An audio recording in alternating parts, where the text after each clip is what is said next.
Online class में आपका हार्दिक स्वागत एवं अभिनंदन। हम पढ़ रहे थे संधि और संधि में पढ़ रहे थे अनुस्वार संधि। उसका एक नियम हो गया। आज पढ़ते हैं नियम नंबर 2। संधि है अनुस्वार संधि।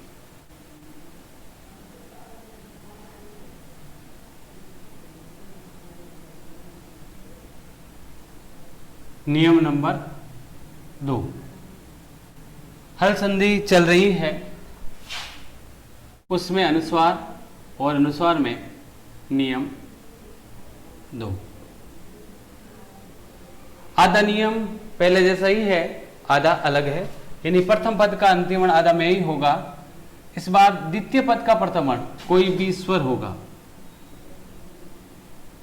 कोई भी स्वर, ए आ ई ऐसा स्वर होगा।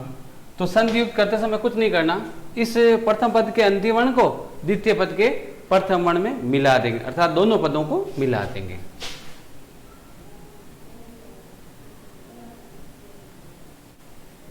संधि युक्त करते समय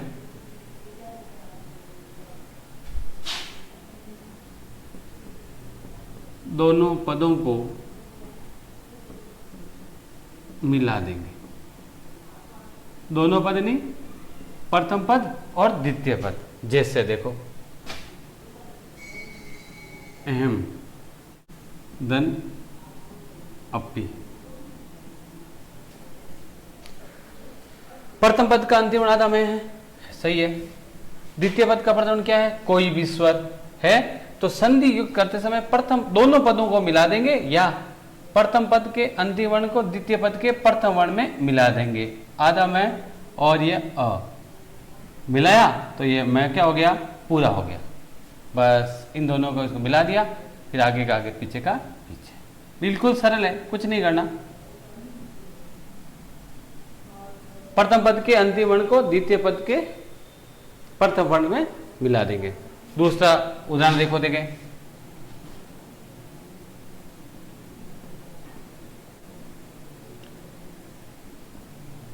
पुस्तकम धन आसीत। तो प्रथम पद का अंतिम वर्ण क्या है? आदम है। द्वितीय पद का प्रथम वर्ण क्या है?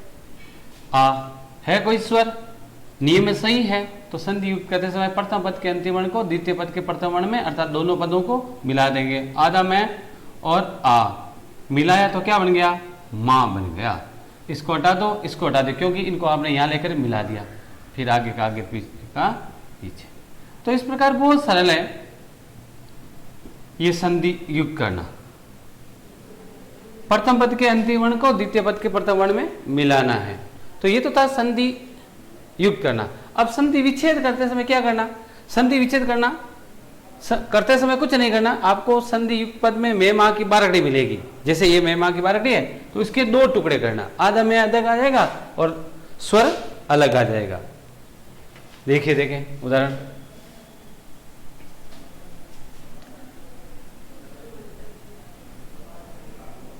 संधि विच्छेद।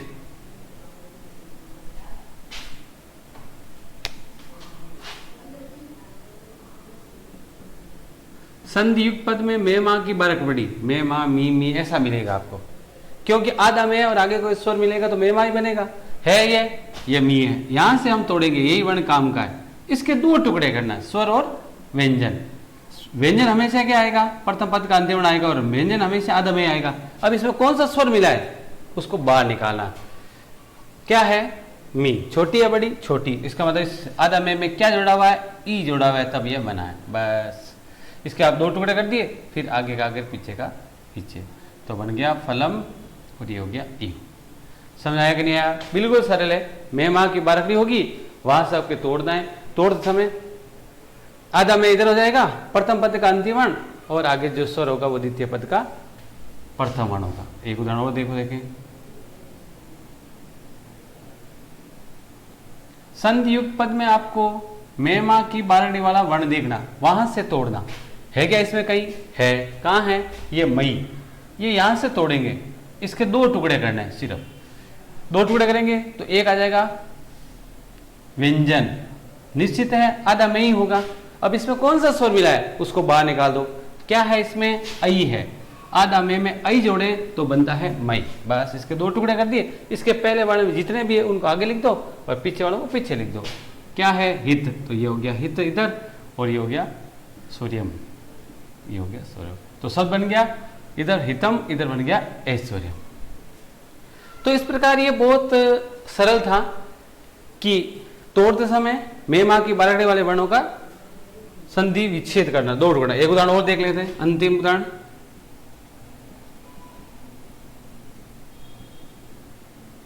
ये तो दिया था अभी।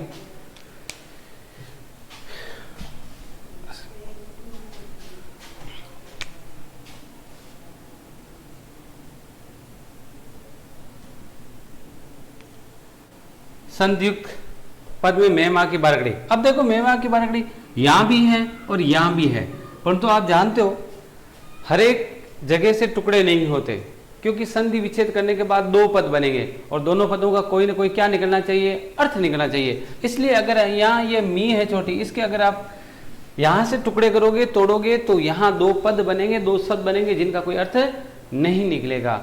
इसलिए यहां से हम तोड़ेंगे, तोड़ने के बाद उसका कोई ना कोई अर्थ निकलेगा। इसका टुकड़े किया तो आधा में क्या जोड़ा? ये मैं पूरा बन गया एफ। बस इसके दो टुकड़े हो गए, फिर आगे का आगे, पीछे का पीछे। तो एक शब्द बन गया अहम और दूसरा बन गया अस्मि। दोनों का अर्थ है, इसका मतलब ये सार्थक पद है, यहां से अब टुकड़े हुए। तो ये तो थी अनुस्वार संधि, और अनुस्वार संधि के नियम नंबर 2 हमने पढ़े आज। इससे पहले हमने वीडियो में उसका पहला नियम पढ़ा था। इसी के साथ ये अनुस्वार संधि पूरी हुई।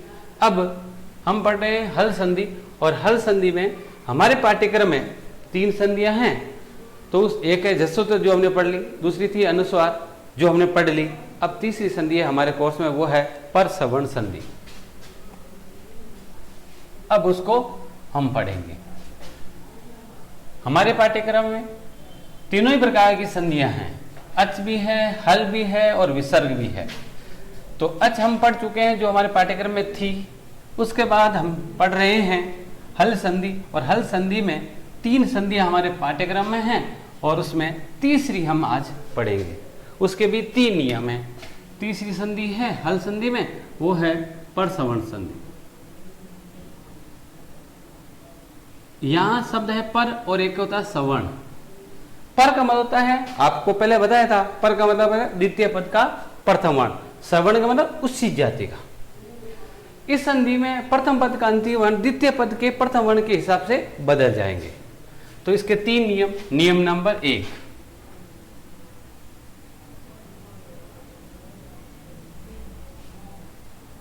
नियम नंबर 1,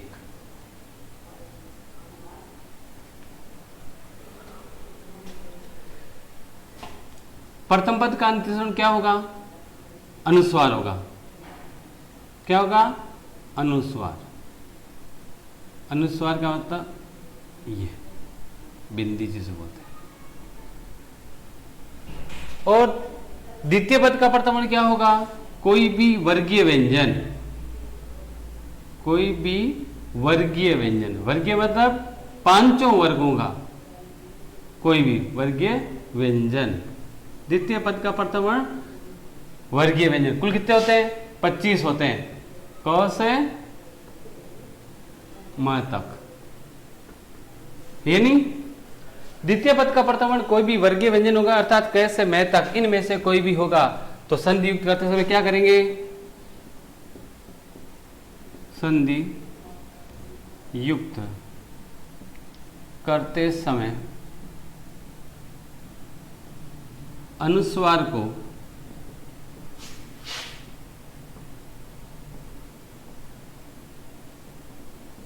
द्वितीय पद के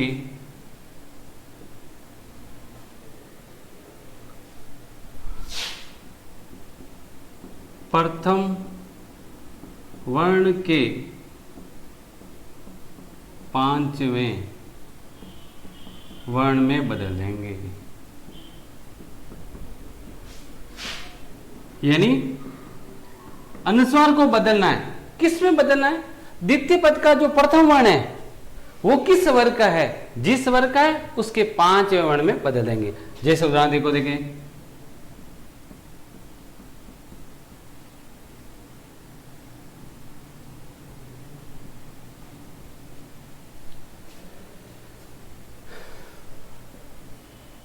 है, प्रथम पद का अंतिम अनुस्वार है, ये अनुस्वार है, और आगे वर्गीय व्यंजन है कैसे लेकर मैं तक। तो संधि युक्त करते समय किसको बदलना, इस अनुस्वार को बदलना, केवल किसमें बदलना कि द्वितीय पद का प्रथम वर्ण क्या है, क, की, केवल के, किस वर्ग का है, के वर्ग का। के वर्ग का पांच वर्ण क्या होता है, ड़। तो इसलिए इस अनुस्वार को ड़ में बदल जाएंगे, बस कोई परिवर्तन नहीं होगा। तो ये हो गया, ये हो गया की के अंदर लिख दो, ये हो गया अंकित, ऐसे ये ड़ याद आ गया। ऐसे भी लिख सकते हैं और ऐसे भी लिख सकते हैं, बस ये। एक उदाहरण और देखो, देखे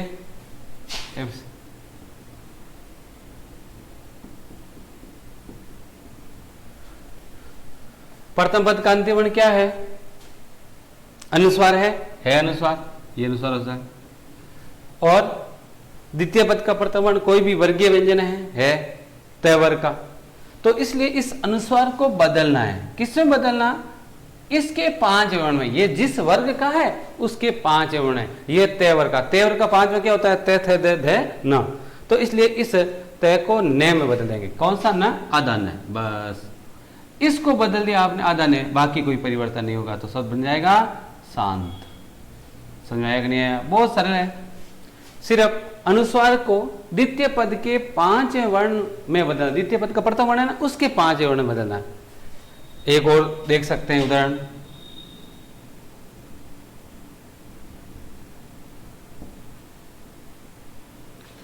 प्रथम पद का अंतिम वर्ण क्या है अनुस्वार। द्वितीय पद का प्रथम वर्ण वर्गीय व्यंजन है। तो इसका मतलब है संधि युक्त करते समय इस अनुस्वार को बदलना है। किसमें बदलना, इस ठा है, इस ये ठ किस वर्ग का है, जिस वर्ग के पांचवें वर्ण में।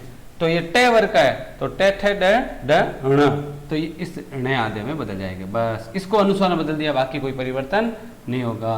तो बन जाएगा शब्द कुंठा। हुआ कि नहीं हुआ। तो ये तो था संधि युक्त।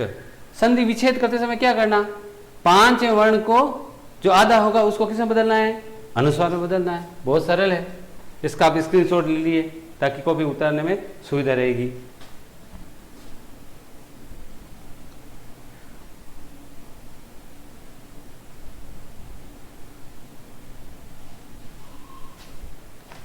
देखो अब संधि युक्त का संधि विच्छेद करना बहुत सरल है, कुछ नहीं करना। संधि युक्त पद में आपको किसी भी वर्ग का पांच वर्ण मिलेगा और वो आधा मिलेगा, उसको किसमें बदलना है, अनुस्वार में। और अनुस्वार बदल कर कहां लगाना है, जो है उसके पहले वाले वर्ण में लगाना है। ये देखो पांच वर्ण आधा है क्या, ये रहा यहाँ, तो ये वर्ण काम का है, इसको किसमें बदलना है, अनुस्वार में। और अनुस्वार में बदल कर क्या करना है, इसका पहले कौन सा वर्ण है, च, इसके ऊपर लगा देंगे। तो ये लग गया अपना आप ऊपर, और ये हो गया यहाँ च। बस क्यों, ये तो हट गया, इसको आप अनुस्वार में बदल दिया, बदल कर इसके पहले वाले वर्ण पर लगा दिया, बन गया। बाकी कोई परिवर्तन नहीं होता। एक उदाहरण और देखो, देखें दंता। संधि युक्त पद में किसी वर्ग का क्या मिलेगा, पांचवा वर्ण आधा मिल गया है, ये है, इसका मतलब ये काम। इसको किसमें बदलेंगे, अनुस्वार में बदल दिया, तो इसको हटा दो यहां से। अब इसको क्या करेंगे, इसके पहले वाले वर्ण पर लगा देंगे। पहला वर्ण क्या है, द, इसके ऊपर लगा देंगे, इसके नीचे लिख दो, अपना ऊपर लग गया बस। और यहाँ धन का निशान लग गया। अब इसके आगे का आगे, पीछे का, इसके आगे कुछ है ही नहीं इधर, और पीछे तय है, तो ये हो गया दम धन तह। तो इस प्रकार ये था संधि विच्छेद। संधि विच्छेद करते समय किसी भी वर्ग का पांचवा वर्ण मिलेगा और वो आधा मिलेगा, उसको किसे बदलना है, अनुस्वार में बदलना है। और अनुस्वार में बदलकर उसके पहले वाले वर्ण पर लगा देंगे। हुआ कि नहीं हुआ। एक उदाहरण और करें क्या, एक उदाहरण और कर लो, नहीं समझ में आया तो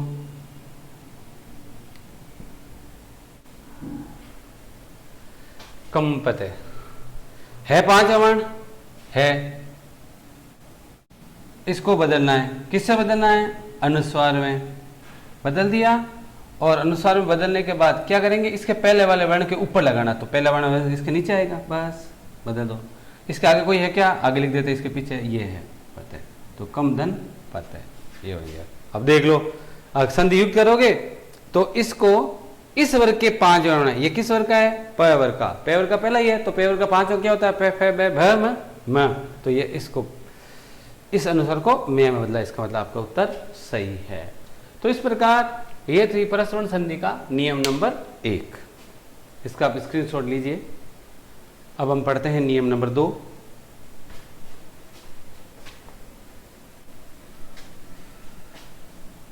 इस संधि में कुल 3 नियम है और यह हमारे पाठ्यक्रम की जो हल संधि है यानी व्यंजन संधि उसकी अंतिम संधि।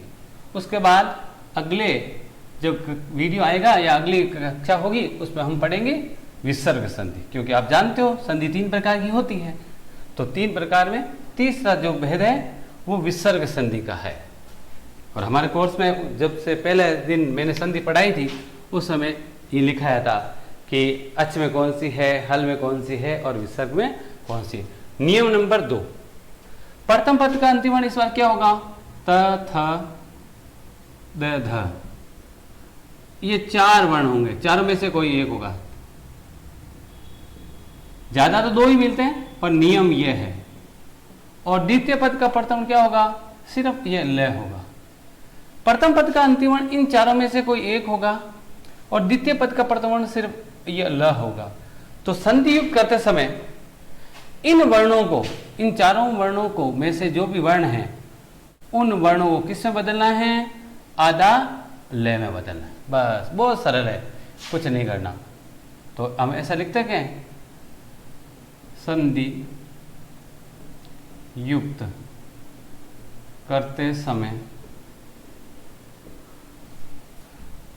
संधि युक्त करते समय प्रथम पद के अंतिम वर्ण को, प्रथम पद का अंतिम वर्ण इन चारों में से कोई भी होगा, प्रथम पद के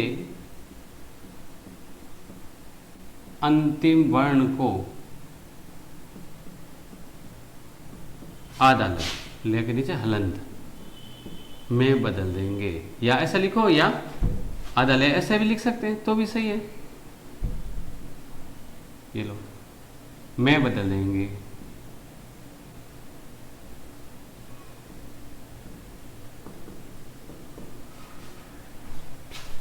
देखो, तद्धन लीन सही है क्या?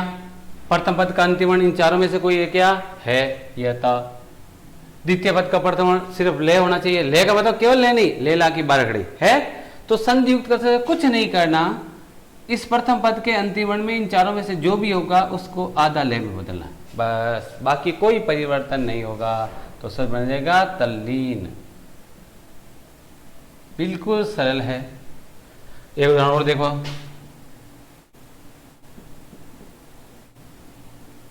उद्धन लेख। देखो, प्रथम पद का अंतिम वर्ण इन चारों में से कोई है क्या? क्या है? द है, इसका मतलब सही है।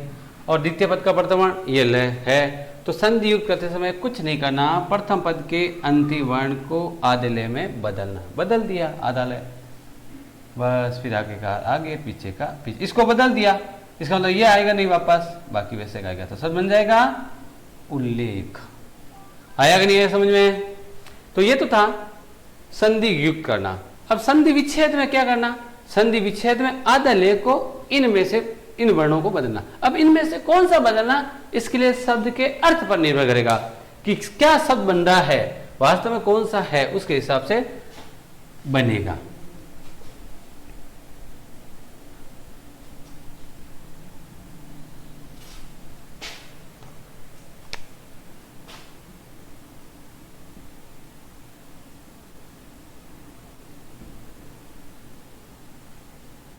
देखो, देखें सही है क्या? संधि युक्त पद में क्या मिलेगा? आधा लय मिलेगा, है। उसको किससे बदलना? इन नियम के हिसाब से तो इन चारों में से किसी एक वर्ण को बदलना। क्यों बदलना? क्योंकि नियम है, इनमें से चारों में से कोई होता है तब इसको बदलता है, इसको मतलब इसको इससे बदल देंगे। तो यहां कौन सा आएगा, इसके लिए उस शब्द का अर्थ पर नहीं, बदलना किसको? इसको। किससे बदलना? इन चारों में से किसी एक को, इसलिए यहां बदलेंगे। आगे शब्द क्या है? जग। तो यहां जग तो ये आएगा, तो शब्द बनेगा जगत है। शब्द नहीं है, जगत है शब्द नहीं है, तो शब्द क्या आएगा? जगत, संसार, जिसका अर्थ होना चाहिए आपको पता ही है। संधि विच्छेद में टुकड़े करने के बाद दोनों पदों का अर्थ होना चाहिए, तो इसका मतलब इस लय को बदल दिया इस त में, और आगे कोई परिवर्तन नहीं होगा। आया कि नहीं है समझ में? दूसरा उदाहरण देखो, एक और उदाहरण,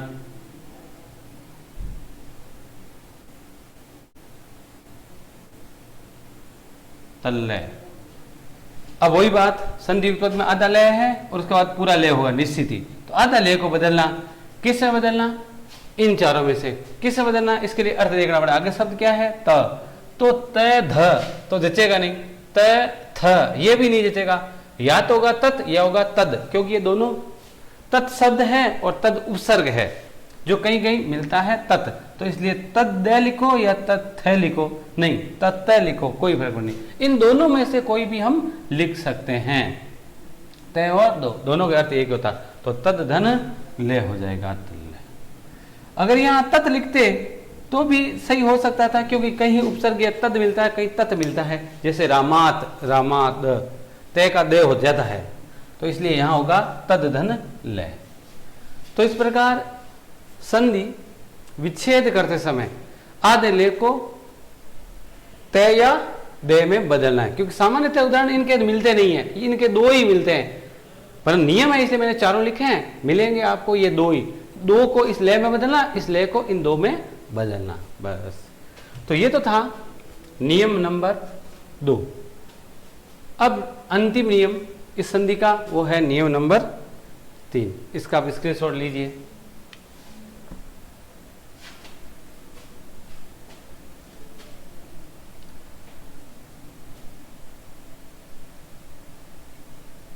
अब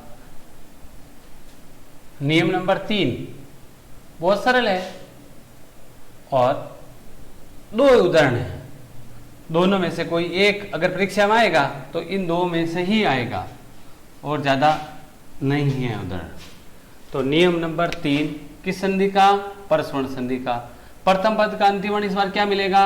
सिर्फ आधा नय मिलेगा, और द्वितीय पद का प्रथम वर्ण क्या मिलेगा? लय मिलेगा।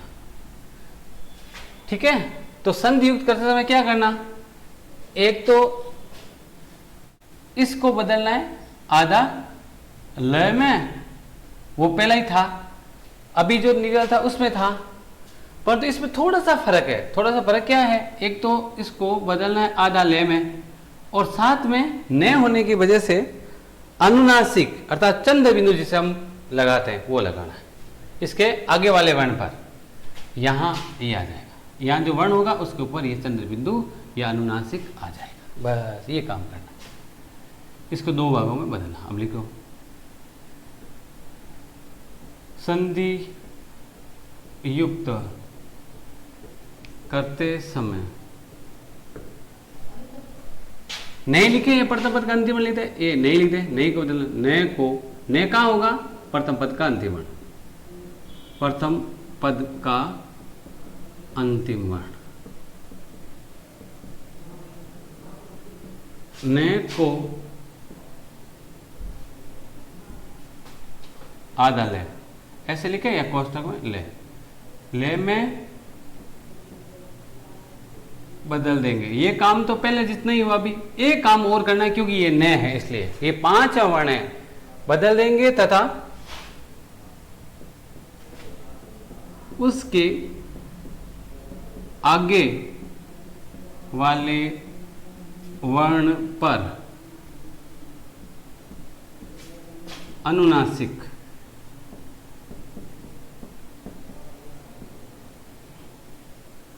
ये होता अनुनासिक चंद्र लगा देंगे, बस। उसके अगले वाले वर्ण पर एक उदाहरण देखो, देखें,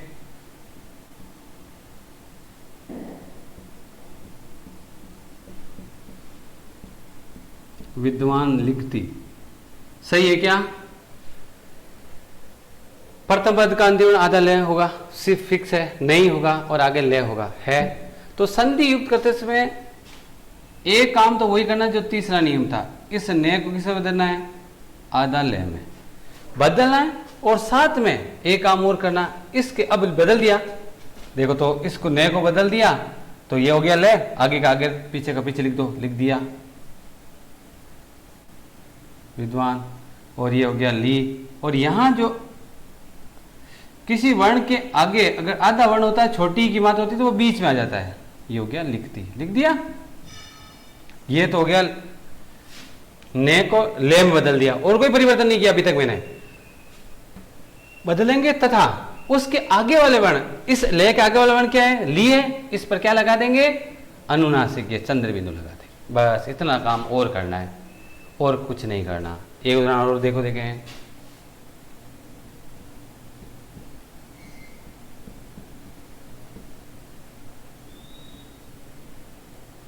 प्रथम पद का अंतिम वर्ण आधा न है, आगे ल है, सही है, तो संधि युक्त करते समय इस न को किसे बदलना है, ल में बदल दिया और लिख दो। ये लिख दिया महा, ये हो गया ला बह, लिख दिया। ये तो इतना ही काम हुआ। एक काम और करना है, इस ले से के आगे वाला वर्ण क्या है, ला, इसके ऊपर क्या लगाना है, अनुनासिक लगाना है। इस चौथे नियम में, सॉरी तीसरे नियम में ये कार्य और करना है। दूसरे नियम में केवल प्रथम पद के अंतिम वर्ण में आधे ले में बदलना था, और इस बार केवल आधा ने होगा, इसलिए उसको ले में बदलना है, और तथा उसके आगे वाले वर्ण पर क्या लगाना है, अनुनासिक का चिन्ह लगाना है, अर्थात चंद्र बिंदु हम जिसे बोलचाल की भाषा में कहते हैं वो लगाना है। तो ये दो ही उदाहरण हैं, दो में से कोई एक परीक्षा में पूछे जाएंगे। और तोड़ते हुए क्या करना, आधे ले को वापस ने में बदलना और चंद्र बिंदु को हटाना, ये काम आपको करना है। तो इस प्रकार ये प्रश्न संधि पूरी हुई, और इसी के साथ आपके पाठ्यक्रम की जो हल संधि है, 3 संधि हमारे कोर्स में थी, वो हमने पूरी की। आज के वीडियो में बस इतना ही। धन्यवाद।